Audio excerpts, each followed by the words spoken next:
Imagínense con esas tranzas cuándo iba a salir adelante el país.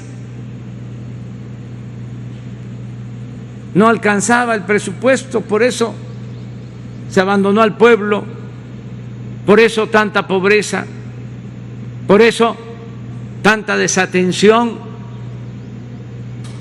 por eso el abandono en la educación, el abandono en el sector salud, por eso se desató la inseguridad y la violencia, porque se abandonó el pueblo, porque se dedicaron nada más a robar, a saquear. El llamado neoliberalismo es sinónimo de corrupción. Las privatizaciones fueron eso, atracos. Se quedaron con bienes, con recursos que eran del pueblo y de la nación. Y eso debe de desterrarse, acabarse por completo. Entonces, sí, son tiempos interesantes. Qué bien que la Fiscalía tomó la decisión de otorgarle al señor Lozoya esta posibilidad de acogerse al procedimiento legal de testigo protegido o testigo colaborador, porque necesitamos saber toda la verdad y le tenemos confianza al fiscal, a Alejandro Gertz Manero. En otras circunstancias esto no se sabría,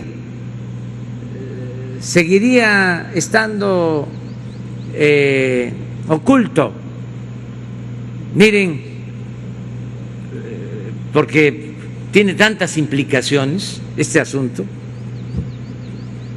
Una serie de Netflix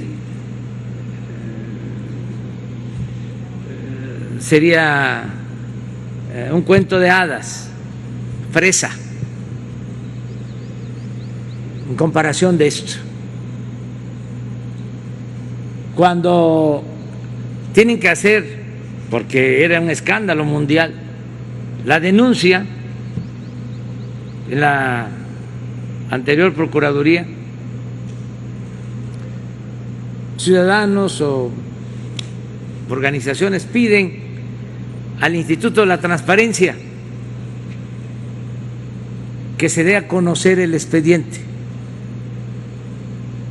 sobre el caso de Odebrecht. ¿Y qué creen que responde el Instituto de la Transparencia? Que no podía, que tenía que guardar el expediente sin darlo a conocer. El Instituto de la Transparencia, que cuesta 1,000 millones de pesos mantenerlo. Bueno, yo recuerdo que en ese entonces, cuando andábamos buscando que nos entrevistaran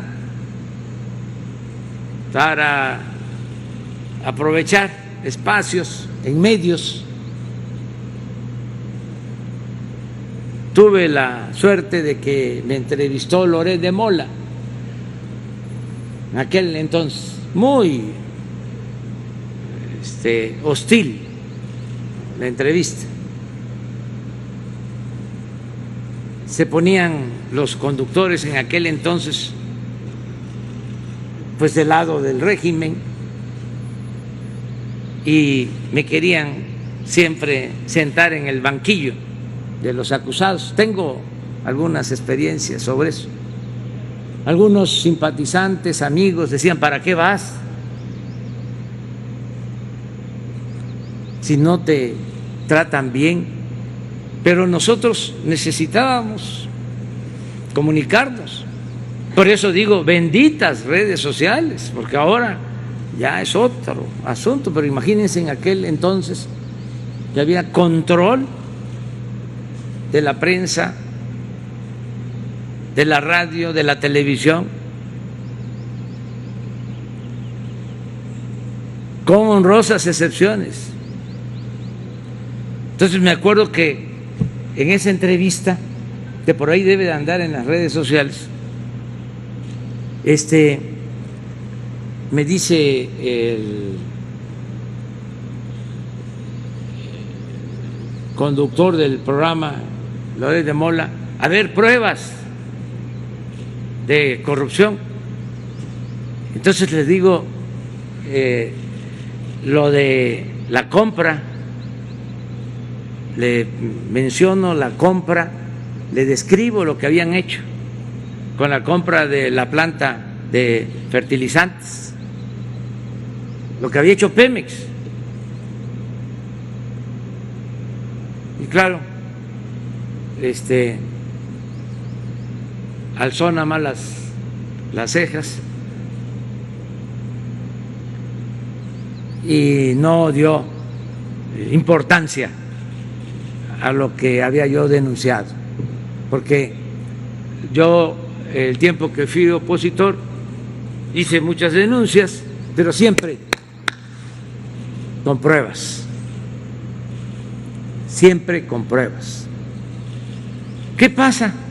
Al día siguiente, entrevista al señor Lozoya. Y entonces, ahí está también, seguramente.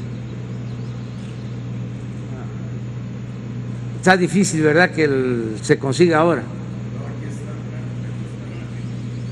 Ah, la tienes. A ver, pasa. Y dice el señor Lozoya que era mentira. O sea, terminé de mentiroso.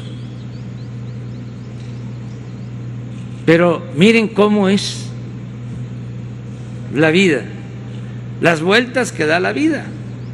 Hace 3 días leí una columna del señor Loret de Mola, ya con otra opinión. No cabe duda que hasta las piedras cambian de modo de parecer.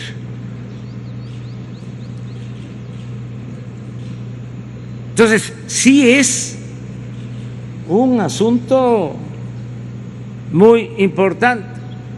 A ver si pasan y vayan buscando la columna de hace 3 días, donde Loret de Mola menciona el tema, aborda el tema.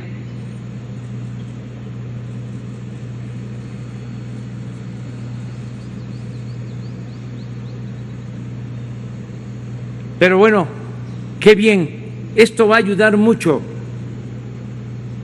al país, porque es moralizar a México.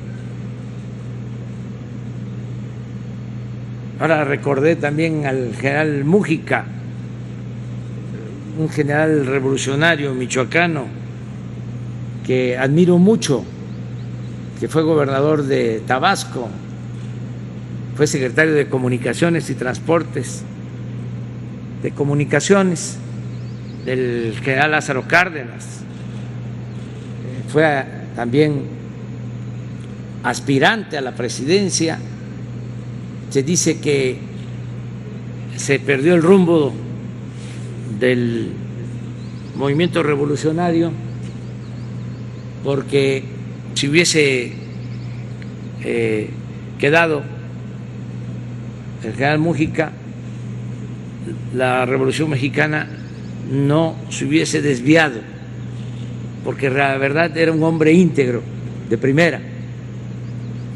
Y siendo gobernador de Tabasco en 1915, a pesar de ser Michoacán, estaba en Yucatán gobernando un sinaloense, Salvador Alvarado, otro general, le manda una carta al general Mújica. Se comunicaban en la época de la Revolución. La carta se titula Moralíceme, señor general. Se la dedicaba a Salvador Alvarado y le contaba de cómo ya en ese tiempo se estaban empezando a hacer negocios al amparo del poder público. Entonces, es muy importante moralizar al país, porque sin duda el principal problema de México ha sido la corrupción. El principal problema del país. Entonces, todo esto, independientemente de lo judicial, ayuda a que se destierren, se hagan a un lado estas prácticas de corrupción, que no se repitan estos hechos. Porque, ¿qué sucedía?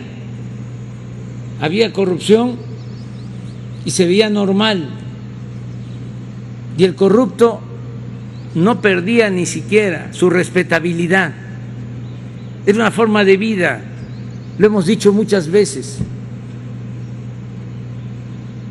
Se llegó por eso a decir de manera equivocada, irresponsable, absurda, de que la corrupción era parte de la cultura del pueblo de México. Y eso no es cierto, desde luego. En las comunidades, en los pueblos, hay una gran reserva de valores culturales, morales, espirituales. Nuestro pueblo es honesto. Esto se da arriba. Es un asunto que tiene que ver con el poder, por la falta de ideales, por la falta de principios, por el querer triunfar a toda costa, sin escrúpulos morales de ninguna índole. Entonces, sí es un tema importante. No se tomaba en cuenta en las universidades públicas, en la academia. No era un tema relevante. No estaba en el orden del día del debate público político, la corrupción. En los discursos políticos no se mencionaba la palabra corrupción, no se hablaba de eso.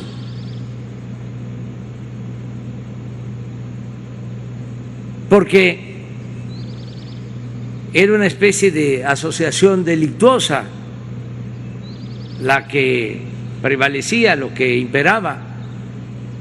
Entonces sí, se pudo. A ver, tercer grado. El problema es que la gente ya no quiere eso. O sea, han abusado. Les puedo platicar así rápido. ¿Por qué no? ¿Por qué no? No, pero es muy interesante esto. Hay un acuerdo. Es muy interesante. Mire, un negocio de arriba, sí, Ancira, tenía una planta de fertilizante, sí, en Pajarito, de las que privatizó Salinas. Le llegó la planta Ancira, sí, se privatiza. Ahora con el gobierno del presidente Peña se decide comprar la planta. La compró Pemex. La compró Pemex. Sí. Por encima. Estaba convertida No estaba en quebrada. chatarra. Costaba cuando mucho 50 millones de dólares por el terreno. 800. Sí. Pagaron 500 millones de dólares.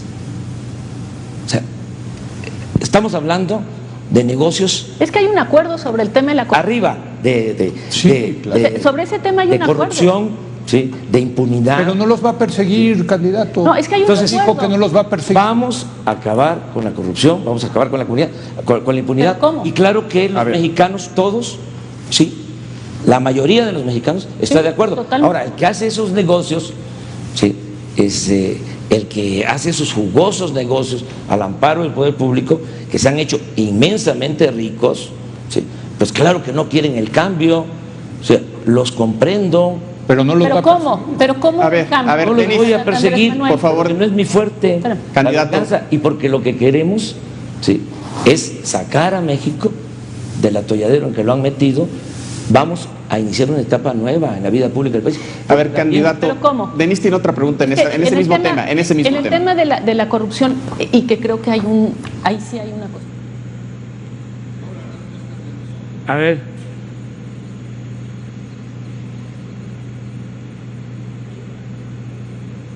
Del otro lado, Andrés Manuel López Obrador dice, están cometiendo el atraco del siglo.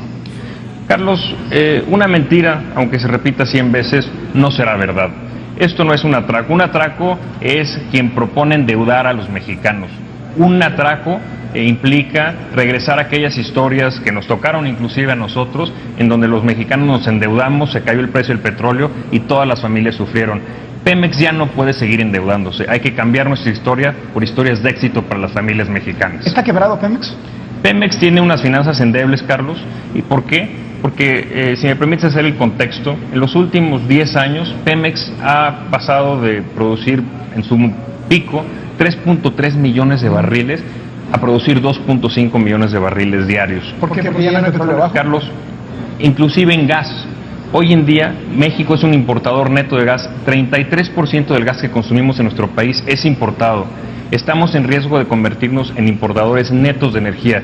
Esto no es justo para nuestras siguientes generaciones. Tenemos la oportunidad de cambiarlo a través de incrementar nuestra producción y, sobre todo, transformar hidrocarburos en empleos.